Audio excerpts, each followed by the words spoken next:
ಶ್ರೀ ಗಣಪತಿ ಶಾರದಾ ಗುರುಭ್ಯೋ ನಮಃ. ದಿಗಂಬರಂ ಭಸ್ಮ ಸುಗಂಧಲೇಪಿತಂ ಬೋಧಾತ್ಮಕಂ ಮುಕ್ತಿವರಂ ಪ್ರಸನ್ನಂ ನಿರ್ಮಾನಸಂ ಶ್ಯಾಮತನುಂ ಭಜೇಹಂ ದತ್ತಾತ್ರೇಯಂ ಧ್ಯಾನ ಸಮಾಧಿಯುಕ್ತಂ.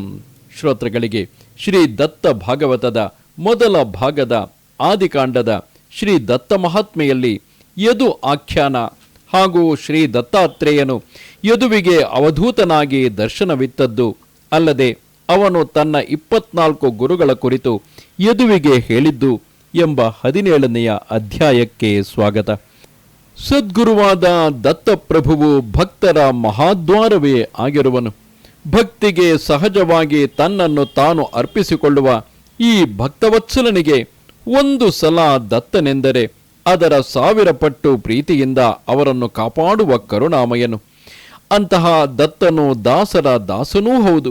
ಈತನು ದುಷ್ಟರ ಹರಣ ಮಾಡಿ ಶಿಷ್ಟರ ರಕ್ಷಿಸುವ ಗುಣವನ್ನು ಹೊಂದಿದವನು.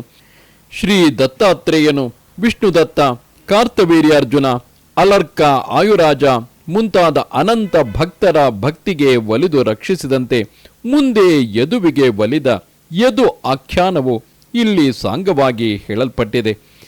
ಅಂತಹ ಶ್ರೀ ದತ್ತನ ಭಕ್ತನಾದ ಯದು ಹಾಗೂ ಅವಧೂತನಾದ ದತ್ತಾತ್ರೇಯನ ಸತ್ಕತೆಯನ್ನು ಶ್ರೋತೃಗಳು ಭಕ್ತಿಯಿಂದ ಆಲಿಸುವಂತಾಗಿರಿ. ಅದು ಎಂತೆಂದರೆ, ಹಿಂದೆ ದೈತ್ಯರ ಗುರುವಾದ ಶುಕ್ರಾಚಾರ್ಯರಿಗೆ ಏಕೈಕ ಪುತ್ರಿ ದೇವಯಾನಿ ಇರಲು ಮತ್ತೊಂದೆಡೆಗೆ ಅಸುರನಾದ ವೃಷಪರ್ವತನೆಂಬ ರಾಜನ ಮಗಳಾದ ಶರ್ಮಿಷ್ಠೆಯೊಂದಿಗೆ ದೇವಯಾನಿಯು ಪ್ರಾಣಸ್ನೇಹಿತೆಯಾಗಿರುವಳು. ಹೀಗಿರಲು ಒಂದು ದಿನ ಅವರಿಬ್ಬರು ಕೂಡಿಕೊಂಡು ನಗ್ನರಾಗಿ ಜಲಕ್ರೀಡೆಯನ್ನಾಡಲು ಪುರುಷನೋರ್ವನು ಅಲ್ಲಿಂದ ಹೋಗುವುದನ್ನು ನೋಡಿದ ಅವರಿಬ್ಬರು ತವಕದಲ್ಲಿ ಮೇಲೆ ಬಂದು ವಸ್ತ್ರಗಳನ್ನು ಧರಿಸಿಕೊಳ್ಳುವಾಗ ಶರ್ಮಿಷ್ಠೆಯು ಲಘುಬಗೆಯಿಂದ ದೇವಯಾನಿಯ ವಸ್ತ್ರಗಳನ್ನು ಉಟ್ಟುಕೊಳ್ಳಲು ಅದನ್ನು ಕಂಡ ದೇವಯಾನಿಯು ಶರ್ಮಿಷ್ಠೆಯನ್ನು ಬೈಯುವಳು. ಆಗ ಶರ್ಮಿಷ್ಠೆಯು ದೇವಯಾನಿಯನ್ನು ಅದೇ ಬಾವಿಯಲ್ಲಿ ನೂಕಿಬಿಟ್ಟು ಅಲ್ಲಿಂದ ಕಾಲು ಕಿತ್ತುವಳು. ಮುಂದೆ ಸುದೈವದಿಂದಾಗಿ ದೇವಯಾನಿಯು ಸಾಯದೆ ಒಂದು ಮೆಟ್ಟಿಲನ್ನು ಗಟ್ಟಿಯಾಗಿ ಹಿಡಿದುಕೊಂಡು ಜೋರಾಗಿ ಅರಚುತ್ತಿರಲು ಅತ್ತ ಅದೇ ಮಾರ್ಗದಿಂದ ಹೋಗುತ್ತಿದ್ದ ಯಯಾತಿ ಮಹಾರಾಜನು ಬಾವಿಯಲ್ಲಿ ಇಣುಕಿ ನೋಡುವನು. ಅಲ್ಲಿ ಹದಿಹರೆಯದ ದೇವಯಾನಿಯನ್ನು ಬಾವಿಯಿಂದ ಕೈ ಹಿಡಿದು ಮೇಲಕ್ಕೆತ್ತಿ ತಂದು ಮಾನ ಮುಚ್ಚಿಕೋ ಎಂದು ತನ್ನ ವಸ್ತ್ರದಲ್ಲಿನ ಅರ್ಧ ವಸ್ತ್ರವನ್ನು ಹರಿದು ಆಕೆಗೆ ನೀಡುವನು. ನಂತರ ದೇವಯಾನಿಯು ಯಯಾತಿಯನ್ನು ಕುರಿತು, ಮಹಾನುಭಾವನೆ, ಹಿಂದೆ ನಾನು ಕಚನ ಶಾಪ ನಿಮಿತ್ತವಾಗಿ ಇಂದು ನಿಮ್ಮ ಕೈ ಹಿಡಿದುದರಿಂದ ನಾನು ನಿಮ್ಮ ಧರ್ಮಪತ್ನಿಯಾಗಬೇಕಾಯಿತು. ಈಗ ನಮ್ಮ ತಂದೆಯ ಸಮ್ಮತಿಯನ್ನು ಪಡೆದು ನಾವಿಬ್ಬರೂ ವಿವಾಹವಾಗೋಣವೆನಲು ಇಬ್ಬರು ಕೂಡಿಕೊಂಡು ಶುಕ್ರಾಚಾರ್ಯರಿರುವಲ್ಲಿಗೆ ಬರುವರು. ನಂತರ ತಂದೆಯಲ್ಲಿಗೆ ಬಂದ ದೇವಯಾನಿಯು ತಂದೆಗೆ ಎಲ್ಲ ವಿಚಾರಗಳನ್ನು ತಿಳಿಸಲು ಶುಕ್ರಾಚಾರ್ಯರು ಹರ್ಷಗೊಂಡವರಾಗಿ ತಡಮಾಡದೆ ವಿವಾಹ ಕಾರ್ಯವನ್ನು ನೆರವೇರಿಸಿದರು. ಅತ್ತ ತನ್ನ ಮಗಳ ಮೇಲೆ ದುಷ್ಕೃತ್ಯವೆಸಗಿದ ಶರ್ಮಿಷ್ಠೆಯ ತಂದೆಯನ್ನು ಶುಕ್ರಾಚಾರ್ಯರು ಕರೆಯಿಸಿ ಕೇಳಲು ಆಕೆಯ ತಂದೆಯು ತನ್ನ ಮಗಳಿಗೆ ದೇವಯಾನಿಯ ದಾಸಿಯನ್ನಾಗಿ ಮಾಡಲು ನಿರ್ಣಯವಿತ್ತನು. ಅಂತೆಯೇ ಶರ್ಮಿಷ್ಠೆಯು ದೇವಯಾನಿಯ ದಾಸಿಯಾದಳು. ನಂತರ ದೇವಯಾನಿ ಹಾಗೂ ಆಕೆಯ ದಾಸಿಯೊಂದಿಗೆ ಯಯಾತಿ ಮಹಾರಾಜನು ತನ್ನ ಅರಮನೆಗೆ ಹೊರಟು ಹೋದನು. ನಂತರ ದೇವಯಾನಿಗೆ ಯದು, ತುರ್ವಸು ಎಂಬ 2 ಮಕ್ಕಳಾಗುವರು. ಇಂತಿರಲು ಒಂದು ದಿನ ಶರ್ಮಿಷ್ಠೆಯು ಸಮಯ ಸಾಧಿಸಿ ಯಯಾತಿಯನ್ನು ಕುರಿತು, ಹೇ ರಾಜನೇ, ನಾನು ವೃಷಪರ್ವರಾಜನ ಮಗಳೆಂಬ ವಿಷಯವು ತಮಗೆ ಗೊತ್ತೇ ಇದೆ. ಹೀಗಿರಲು ಚೆಲುವೆಯಾದ ನನ್ನ ಯೌವನವು ವ್ಯರ್ಥವಾಗುವುದೇಕೆ? ಅಲ್ಲದೆ ನನಗೂ ಸ್ವಲ್ಪ ಮಟ್ಟಿಗಾದರೂ ದೇಹ ಸುಖ ಬಯಸಿ ಅದು ನಿಮ್ಮಿಂದ ಯಾಚಿಸುವೆನು ಎನ್ನಲು ಮನ ಕರಗಿದ ಯಯಾತಿಯು ದಾಸಿಯೊಂದಿಗೆ ಸಂಬಂಧವನ್ನು ಬೆಳೆಸಲು ಅವಳಿಗೆ 3 ಮಕ್ಕಳು ಜನಿಸುವರು. ಈ ವಿಷಯವನ್ನರಿತ ದೇವಯಾನಿಯು ತನ್ನ ತಂದೆಗೆ ಹೇಳಲು ಶುಕ್ರಾಚಾರ್ಯರು ಕೋಪಗೊಂಡವರಾಗಿ ಯಯಾತಿಗೆ ಮುಪ್ಪು ಆವರಿಸಲೆಂದು ಶಾಪ ನೀಡುತ್ತಾನೆ. ಇದರಿಂದಾಗಿ ಪತಿಯು ತೀರಾ ವೃದ್ಧನಾದುದನ್ನು ಕಂಡ ದೇವಯಾನಿಗೆ ತನ್ನ ತಪ್ಪಿನ ಅರಿವಾಗಿ ಪಶ್ಚಾತ್ತಾಪಗೊಳ್ಳುತ್ತಾಳೆ. ಅಲ್ಲದೆ ಸ್ವಲ್ಪ ದಿನಗಳ ನಂತರ ಮತ್ತೆ ತಂದೆಯಲ್ಲಿಗೆ ಬಂದ ದೇವಯಾನಿಯು ತನ್ನ ವಿಷಯ ಸುಖಕ್ಕಾಗಿ ಪತಿಯನ್ನು ಹೇಗಾದರೂ ಮಾಡಿ ಮೊದಲಿನಂತೆ ಪರಿವರ್ತಿಸಲು ತಂದೆಯಲ್ಲಿ ಬೇಡಿಕೊಳ್ಳುತ್ತಾಳೆ. ಮಗಳ ಅಂತರಂಗವನ್ನು ಅರಿತ ಶುಕ್ರಾಚಾರ್ಯರು ಮಗಳನ್ನು ಕುರಿತು, ದೇವಯಾನಿಯೇ, ಕೊಟ್ಟ ಶಾಪವನ್ನು ಮತ್ತೆ ಹಿಂಪಡೆಯಲು ಬರುವುದಿಲ್ಲ.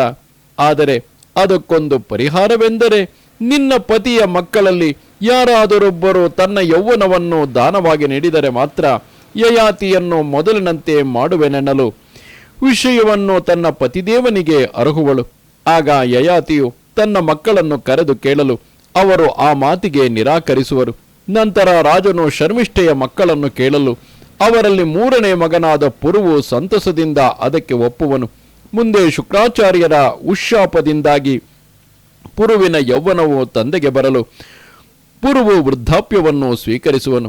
ಮುಂದೆ ಯಯಾತಿಯು 100 ವರ್ಷಗಳವರೆಗೆ ವಿಷಯ ಸುಖವನ್ನು ಅನುಭವಿಸಿ ಕೊನೆಗೊಂದು ದಿನ ವಿರಕ್ತಿಯನ್ನು ಹೊಂದಿ ಪ್ರಶಾಂತತೆಯನ್ನು ಹೊಂದುವವನಾಗುತ್ತಾನೆ. ಹಾಗೂ ತನ್ನ ರಾಜ್ಯದಲ್ಲಿ ಹಲವು ಭಾಗವನ್ನು ಮಾಡಿ ಎಲ್ಲ ಮಕ್ಕಳಿಗೂ ಹಂಚಿ ಸಮಸ್ತ ರಾಜ್ಯಭಾರವನ್ನು ಪುರುವಿಗೆ ಒಪ್ಪಿಸುತ್ತಾನೆ. ಅಲ್ಲದೆ ಮಗನಿಂದ ಪಡೆದ ಯೌವನವನ್ನು ಮತ್ತೆ ಮಗನಿಗೇ ಒಪ್ಪಿಸಿ ತಾನು ದೇವಯಾನಿಯೊಂದಿಗೆ ಆತ್ಮಶಾಂತಿಗಾಗಿ ಕಾಡಿಗೆ ತೆರಳುತ್ತಾನೆ. ಇಂತೂ ಮುಂದೆ ಕೆಲವು ದಿನಗಳಲ್ಲೇ ಯಯಾತಿಯ ಜ್ಯೇಷ್ಠ ಪುತ್ರನಾದ ಯದುವು ಮನದಲ್ಲೇ ಚಿಂತಿಸಹತ್ತಿದನು. ಈ ಅಧಿಕಾರ, ಈ ರಾಜಪದವಿಯ ಇಚ್ಛೆಯಾಗಲಿ, ವಿಷಯ ಸುಖದ ಲಾಲಸೆಯು ಇದೆಲ್ಲವೂ ವ್ಯರ್ಥವಾದದ್ದಾಗಿದೆ. ನಾನು ಬಾಲ್ಯದಿಂದಲೂ ಶ್ರೀ ದತ್ತನಲ್ಲಿ ಭಕ್ತಿಯುಳ್ಳವನಾಗಿದ್ದೇನೆ. ಅತ್ರಿ ಅನಸೂಯಾನಂದನನಾದ ದತ್ತನು ಕರುಣಾಮಯಿಯು ಭಕ್ತ ರಕ್ಷಕನೂ ಆಗಿರುವನು. ಅವನನ್ನು ಹೇಗಾದರೂ ಮಾಡಿ ವರಿಸಿಕೊಂಡು ಆತ್ಮ ಸುಖವನ್ನು ಹೊಂದುವವನಾಗಬೇಕೆಂದು ಅದೇ ದಿನವೇ ಕಾಡು ಸೇರುತ್ತಾನೆ. ಹಗಲು ರಾತ್ರಿ ದತ್ತನ ನಾಮಸ್ಮರಣೆಯನ್ನು ಮಾಡುತ್ತಾ ಕಾಡು ಮೇಡುಗಳನ್ನು ಅಲೆಯುತ್ತಿರುವಾಗ ಹೀಗೆ ಅವನಲ್ಲಿ ಪೂರ್ಣವಾದ ವಿರಕ್ತಿಯ ಭಾವವನ್ನು ಕಂಡ ಶ್ರೀ ದತ್ತಾತ್ರೇಯನು ಯದುವಿಗೆ ಆತ್ಮತತ್ವವನ್ನು ಬೋಧಿಸುವುದು ಒಳಿತೆಂದರಿತು ಭಕ್ತನಾದ ಯದುವಿನ ಮುಂದೆ ಅವಧೂತನಾಗಿ ಪ್ರಕಟನಾಗುವನು. ಹಗಲಿರುಳು ದತ್ತನ ಸ್ಮರಣೆಯಲ್ಲಿರುವ ಯದುವು ಒಮ್ಮೆಲೆ ಕಣ್ತೆರೆದು ಅತ್ತ ಕಡೆಗೆ ನೋಡಲು ಎದುರಿಗೆ ತೇಜಸ್ವಿಯಾದ ಅವಧೂತನೋರ್ವನನ್ನು ಕಾಣುತ್ತಾನೆ. ದಿವ್ಯವಾದ ಜಠೆ ಭಸ್ಮಲೇಪಿತನನ್ನು ಕಂಡ ಯದುವು ಈತನು ತಾನು ಧ್ಯಾನಿಸುತ್ತಿರುವ ದತ್ತನೇ ಆಗಿರಬೇಕೆನ್ನಲು ಆಗ ಆ ಅವಧೂತನು ತೇಜಪುಂಜವಾದ ಬೆಳಕಿನಲ್ಲಿ ಯದುವಿನೆಡೆಗೆ ಬರುತ್ತಿರಲು ಯದುವು ದತ್ತನ ನಾಮಸ್ಮರಣೆಯಲ್ಲಿ ತೊಡಗಿದನು. ಅಲ್ಲದೆ ಬ್ರಹ್ಮಾನಂದಮಯ ಭರಿತನಾಗಿ ತನ್ನತ್ತ ಬರುತ್ತಿರುವ ಆ ಅವಧೂತನನ್ನು ಭಕ್ತಿಯಿಂದ ನಮಿಸಲು ಆಗ ಆ ಅವಧೂತನು ಯದುರಾಜನನ್ನು ಕುರಿತು, ಯದುರಾಜನೇ, ಗುರುವಿನ ಹೊರತು ಆತ್ಮಪ್ರಾಪ್ತಿಯು ಸರ್ವದಾ ಸಾಧ್ಯವಿಲ್ಲ. ಅಂಥ ಆತ್ಮಪ್ರಾಪ್ತಿಗಾಗಿ ನಾನು ಕೂಡ ಹಿಂದೊಮ್ಮೆ ಹಿಮಾಲಯ ಪ್ರಾಂತದಿಂದ ಗಿರಿನಾರದತ್ತ ಸಂಚರಿಸುವಾಗ ದಾರಿಯಲ್ಲಿ ಅನೇಕ ಗುರುಗಳನ್ನು ಮಾಡಿಕೊಂಡೆನು. ಆಗ ನಾನು ಯಾವ ಯಾವ ಜೀವಿಗಳಲ್ಲಿ ಯಾವ ಯಾವ ಸದ್ಗುಣವು ನನ್ನ ದೃಷ್ಟಿಗೆ ಬಿದ್ದಿತು ಆ ಗುಣಗಳಿಗಾಗಿ ನಾನು ಅವುಗಳನ್ನು ಗುರುವನ್ನಾಗಿ ಮಾಡಿಕೊಂಡೆನು. ಅವುಗಳ ಆಯಾ ಗುಣಗಳನ್ನು ಧಾರಣ ಮಾಡಿಕೊಂಡಿದ್ದರಿಂದ ನಾನು ಮುಕ್ತನಾಗಿ ಹೀಗೆ ಸ್ವೇಚ್ಛೆಯಿಂದ ತಿರುಗುತ್ತಿರುವೆನು. ಹೇ ಆಯುರಾಜನೇ, ನಾನು ಯಾರಿಂದ ಯಾವ ಯಾವ ಗುಣಗಳನ್ನು ಪಡೆದಿರುವೆನೋ ಅವರನ್ನು ನಾನು ನನ್ನ ಗುರುವನ್ನಾಗಿ ಮಾಡಿಕೊಂಡಿರುವೆನು. ಹೀಗೆ ನನ್ನ ಗುರುಗಳು ಅಗಣಿತರಾದರು. ಅವುಗಳಲ್ಲಿ ಪ್ರಮುಖರಾದವರೆಂದರೆ 24 ಗುರುಗಳು. ಅವುಗಳೆಂದರೆ ಪೃಥ್ವಿ, ವಾಯು, ಆಕಾಶ, ಅಗ್ನಿ, ಜಲ, ಚಂದ್ರ, ಸೂರ್ಯ, ಪಾರಿವಾಳ, ಅಜಗರ, ಸಮುದ್ರ, ಪತಂಗ, ಜೇನುನೊಣ, ಆನೆ ಅಥವಾ ಗಜ, ಭೃಂಗ, ಜಿಂಕೆ, ಮೀನು, ಪಿಂಗಲ, ಕುರರ ಪಕ್ಷಿ, ಬಾಲಕ, ಕುಮಾರಿ, ಬಾಣಕರ್ತೃ, ಸರ್ಪ, ಜೇಡರ ಹುಳು, ನರದೇಹ, ಹೀಗೆ 24 ಗುರುಗಳಾದರು. ಅಲ್ಲದೆ ಯದುರಾಜನೇ, ಯಾವ ಯಾವ ಗುರುವಿನಿಂದ ನಾನು ಏನೇನು ಕಲಿತೆ ಎನ್ನುವುದನ್ನು ಹೇಳುವೆನು, ಲಕ್ಷ್ಯವಿಟ್ಟು ಕೇಳೆರಡು. ಯದುರಾಜನು ಕಿವಿ ನಿಮಿರಿಸಿಕೊಂಡು ಅವಧೂತನೆದುರಲ್ಲಿ ಕೈ ಮುಗಿದು ನಿಂತುಕೊಂಡನು ಎನ್ನುವಲ್ಲಿಗೆ ಈ ಅಧ್ಯಾಯವು ಮುಕ್ತಾಯವಾಗುವುದು. ಅವಧೂತ ಚಿಂತನ ಶ್ರೀ ಗುರುದತ್ತ ದೇವ. ನಮಸ್ತೆ ಶಾರದೆ ದೇವಿ ಕಾಶ್ಮೀರ ಪುರವಾಸಿನಿ. ತ್ವಾಮಹಂ ಪ್ರಾರ್ಥಯೇ ನಿತ್ಯಂ ವಿದ್ಯಾದಾನಂಚ ದೇಹಿಮೆ. ನಮಸ್ಕಾರ.